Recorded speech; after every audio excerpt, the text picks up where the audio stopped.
नमस्कार मित्रों। हम सभी के मन में कभी न कभी यह प्रश्न अवश्य उठता है कि हमने जाने अनजाने में न जाने कितने पाप किए हैं। क्या भगवान हमारे उन पापों को कभी माफ़ करेंगे? उन पापों को माफ़ करके वह कभी हमें अपनाएंगे? तो आइए, आज मैं आपको एक ऐसी ही कथा सुनाती हूँ जिससे आपके इन प्रश्नों का उत्तर मिल जाएगा। बहुत समय पहले की बात है।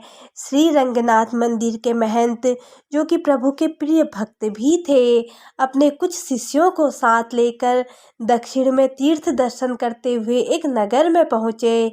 संध्या का समय था। मार्ग में बहुत ही रमणीय उपवन देख महंत जी का मन हुआ कि कुछ देर यहीं विश्राम करें, भोजन प्रसाद बनाकर हरि नाम का कीर्तन किया जाए। संयोग से वह स्थान एक वेश्या का था। वेश्या वहीं पास के भवन में रहती थी। महंत जी और उनके शिष्यों को इस बात का पता नहीं था कि वह जिस जगह रुके हैं, विश्राम व भोजन कर रहे हैं, वह स्थान एक वेश्या का है।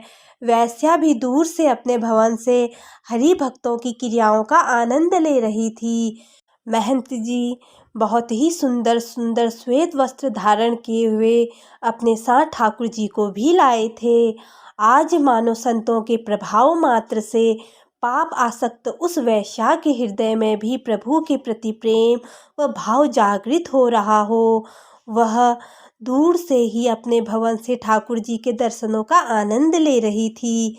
जब सभी संतों का भोजन प्रसाद व कीर्तन समाप्त हुआ तो अंत में वह वेश्या एक थाल में बहुत सारी स्वर्ण मुद्राएं लेकर महंत जी के पास प्रस्तुत हुई और महंत जी को प्रणाम किया और बताया कि यह स्थान मेरा ही है, मैं यहाँ की मालकिन हूँ।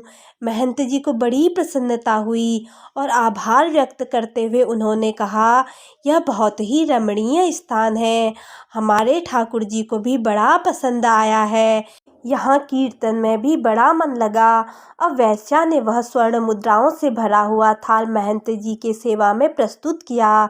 सच्चे संतों का स्वभाव होता है कि वह बिना जाने किसी का धन या सेवा नहीं लेते और शास्त्र भी इसकी अनुमति नहीं देता है।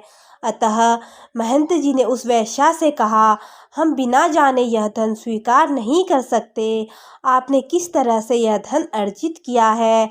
वेश्या ने भी द्वार पर आए संतों से झूठ न कहकर सारी बात सच सच बता दी कि मैं एक वेश्या हूँ और वेश्यावृत्ति से ही यह धन अर्जित किया है।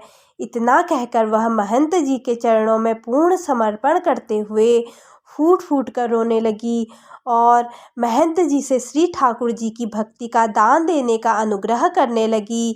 महंत जी को भी दया आई और लेकिन वह बड़े संकट में पड़ गए। यदि वेश्या का धन स्वीकार किया तो धर्म की हानि होगी और यदि शरण में आए हुए को नहीं स्वीकारा तो भी संत धर्म की हानि होगी। अब महंत जी ने अपने रंगनाथ जी का ध्यान किया और उन्हीं को साक्षी कर वेश्या के सामने शर्त रखी और कहा, हम तो यह धन स्वीकार नहीं कर सकते। यदि तुम हृदय से अपने इस बुरे कर्म को छोड़ना ही चाहती हो तो ऐसा करो, इस पाप कर्म से अर्जित की हुई सारी संपत्ति को तुरंत बेचकर जो धन आए उससे हमारे रंगनाथ जी के लिए सुंदर सा मुकुट बनवाओ। यदि हमारे प्रभु वह मुकुट स्वीकार कर लें तो समझ लेना उन्होंने तुम्हें माफ़ करके अपनी कृपा प्रदान की है। वेश्या का मन तो पहले ही निर्मल हो चुका था।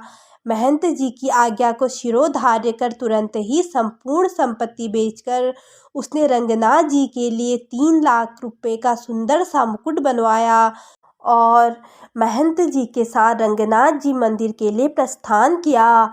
मंदिर में पहुंचते ही जब यह बात समस्त ग्रामवासियों और मंदिर के पुजारियों को पता चली कि अब वेश्या के धन से अर्जित मुकुट रंगनाथ जी धारण करेंगे तो सभी अपना अपना रोष व्यक्त करने लगे और महंत जी और उस वेश्या का मजाक उड़ाने लगे।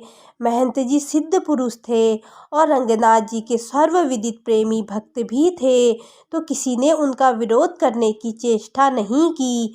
अब देखिए, जैसे ही वह वेश्या मंदिर में प्रवेश करने लगी, द्वार तक पहुंची ही थी कि पूर्व का पाप बीच में आ गया। वैश्या वहीं रजस्वला हो गई। माथा पीट लिया उसने अपना, फूट फूट कर रोने लगी, मूर्छित होकर भूमि पर गिर पड़ी। रंगनाथ जी का अनुग्रह प्राप्त होने ही वाला था कि रजस्वला हो गई, मंदिर में जाने लायक ही न रही। सब लोग हंसी उड़ाने लगे, पुजारी भी महंत जी को कोसने लगे। अब महंत जी भी क्या करते। उन्होंने वैश्या के हाथ से मुकुट लिया और रंगनाथ जी के गर्भगृह में प्रवेश किया और श्री रंगनाथ जी को मुकुट पहनाने लगे। इधर महंत जी बार बार मुकुट प्रभु के मस्तक पर धराएं और रंग जी धारण ही न करें। मुकुट बार बार रंगनाथ जी के मस्तक से गिर जा रहा था।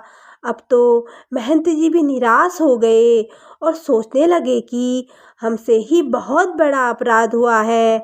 शायद प्रभु ने उस वैश्या को स्वीकार ही नहीं किया, इसलिए ठाकुर जी मुकुट धारण नहीं कर रहे हैं। अपने भक्त को निराश देकर रंगनाथ जी से रहा नहीं गया।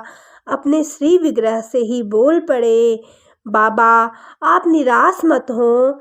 हमने तो उसी दिन उस वैश्या को स्वीकार कर लिया था जिस दिन आपने उसे आश्वासन देकर हमारे लिए मुकुट बनवाने को कहा था।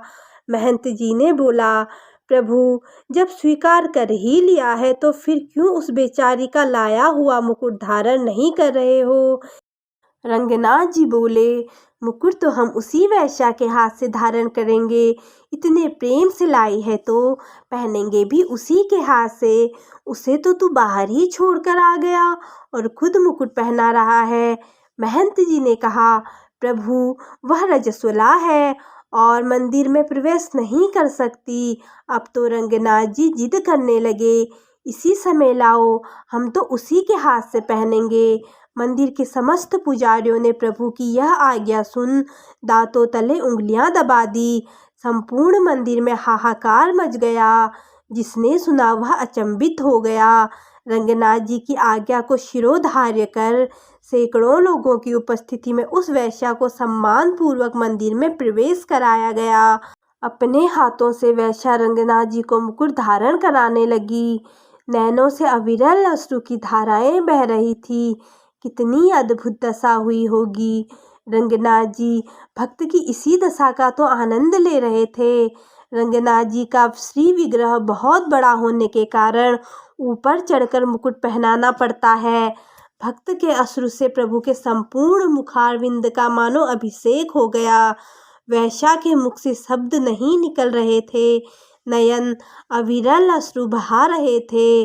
आज रंगनाथ जी ने उस प्रेम स्वरूप भेंट को स्वीकार करने हेतु अपना मस्तक नीचे झुका दिया और मुकुट धारण कर उस वैश्या को वह पद प्रदान किया जिसके लिए बड़े बड़े देवता संत महात्मा हजारों वर्ष तक तप अनुष्ठान करते हैं। वास्तव में प्रभु का यही शाश्वत सत्य स्वरूप है। सिर्फ और सिर्फ प्रेम से ही रीझते हैं। लाख जतन कर लो, हजारों नियम कायदे बना लो, परंतु यदि भावपूर्ण भक्ति नहीं है तो सब व्यर्थ है। प्रबल प्रेम के पाले पड़कर प्रभु को नियम बदलते देखा। अपना मान भले टल जाए, भक्त का मान न टलते देखा। जय श्री राधे कृष्णा। दोस्तों, कथा अच्छी लगे तो चैनल को लाइक, शेयर और सब्सक्राइब कर दीजिए। धन्यवाद।